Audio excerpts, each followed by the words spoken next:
Assalamualaikum warahmatullahi wabarakatuh. Saudaraku, bangsaku tercinta, masyarakat Ramadan, masyarakat 10 hari terakhir Ramadan, utamanya yang sedang beriktikaf, baik yang mendapatkan kesempatan di lingkungannya kondisi normal ataupun yang tidak normal. Semoga Anda semuanya di dalam kesehatan, keselamatan dan kemudahan-kemudahan urusan dari Allah Subhanahu wa taala. Saudaraku, melanjutkan seri yang ketiga yang terkait dengan Azizwaf. Maka kita sedikit akan merinci jadi kemuliaan dan manfaat sedekah itu. Yang pertama adalah bahwa sedekah itu memadamkan murka Allah Subhanahu wa taala. Jadi kalaulah semua yang dialami oleh orang dan hamba Allah ini, termasuk masalah COVID Corona ini, menggunakan bahasa Allah sedang murka, kalau memang seperti itu, maka itu sesuai dengan keterangan bisa dipadamkan dengan jadi sedekah. Rasulullah sallallahu alaihi wasallam, inna shadaqata sirri tudfi'u ghadabar rabbi tabaraka wa ta'ala. Iya, bahwa sedekah yang tidak kelihatan, yang tersembunyi, penuh ketulusan, itu bisa memadamkan murka Allah Subhanahu wa taala. Dan di dalam hadis sahih ada jadi orang yang mendapatkan naungan Allah di saat tidak ada naungan, ini adalah salah satunya. Jadi orang yang tangan kanannya berinfak, bersedekah, lalu tangan kirinya tidak melihatnya. Masya Allah. Ya, maka kemudian yang berikutnya juga bisa melebur dan menghapus semua kesalahan-kesalahan. Ya. Orang banyak salah dan banyak kekurangan, maka bisa ditutup, dijabar dengan yang namanya as-sadaqah. Was-sadaqatu tudfi'ul khati'ata kama tudfi'u al-ma'u an-nar. Bahwa sedekah itu bisa memadamkan, jadi bisa menghapus kesalahan sebagaimana air bisa memadamkan api. Ya. Begitu juga bisa membentengi dirinya dari api neraka. Ya, dan itu hadisnya sahih Al-Bukhari Muslim, bahwa ittaqun nara walau bisyiqqi tamratin.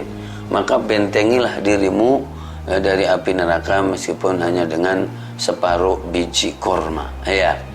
Kemudian yang keempat, bahwa jadi sedekah itu akan menaungi dan memayungi jadi orang yang memberikan sedekah itu. Luar biasa.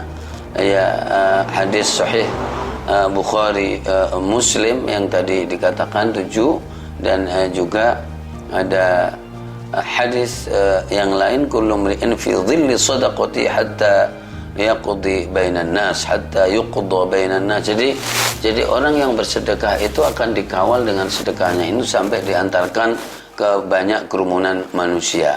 Subhanallah, dalam kehidupan akhirat tentu maka kemudian kelihatan siapa yang bersedekah dan siapa yang tidak.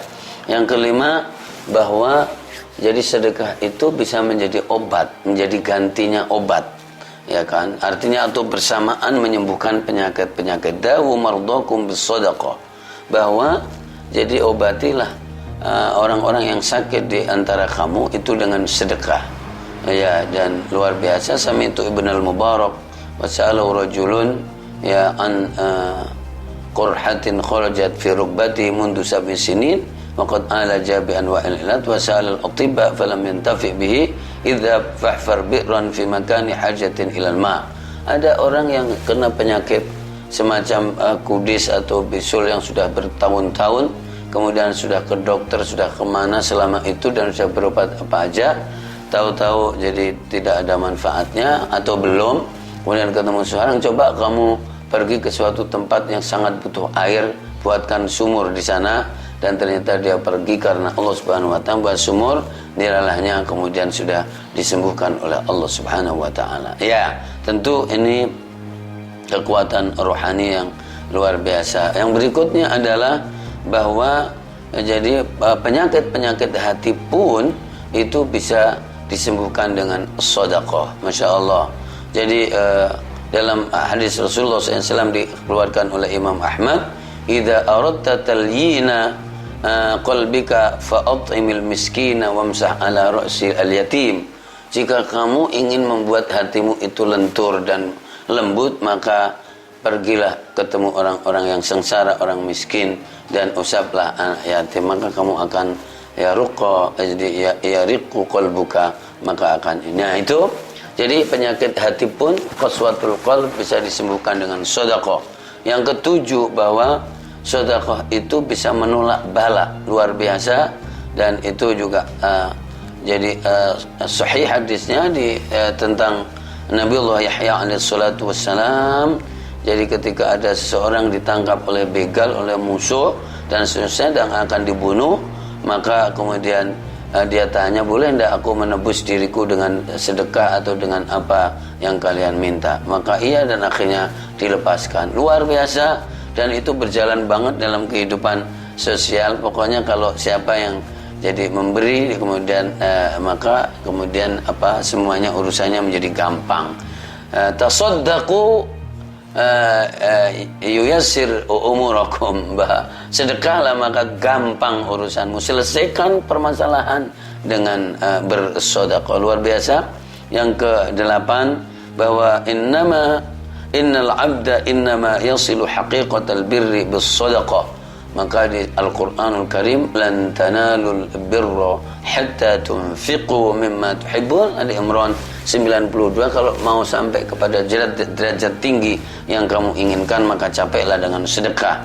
Lalu yang ke-9, bahwa orang yang berinfak, ya kan, yad'u lahul malak, bahwa setiap pagi orang yang berinfak didoakan oleh malaikat, Allahumma a'ti munfiqan khalafa. Dan yang tidak mau didoakan celaka, Allahumma ati mumsikan talafa. Hadis sahih Bukhari wa Muslim. Dan yang ke-10 untuk seri ini, yang terakhir, adalah inna sahibas sadaqati yubaraku lahu fi mali. Orang yang bersedekah itu diberkahi hartanya, ya kan, seperti kayak di muqaddimah, bahwa dia adalah bersih dan kedudukannya tinggi, hartanya bersih dan berkembang. Mana qasamalun min sadaqah, harta itu tidak pernah akan berkurang dengan bersedekah. Hadis sahih Muslim. Luar biasa, saudaraku, dicamkan ada baru 10 jadi manfaat fadilahnya orang yang bersedekah itu. Maka sedekah bisa dengan sesuatu yang sedikit, sekecil apapun, maka itu bisa. Intinya jangan merawat sifat al-bukhl, dan itu juga penyakit kejiwaan, dan juga mbahnya yaitu asyuh, jadi pelit dan kikir, medikil, maka itu adalah merugikan jadi diri sendiri. Mudah-mudahan di akhir dan di babak akhir Ramadan ini menghadirkan syakhsiyah kepribadian yang bagus, yang senang bersedekah insyaallah taala. Wallahul muwaffiq ila aqwamit thoriq. Wassalamualaikum warahmatullahi wabarakatuh.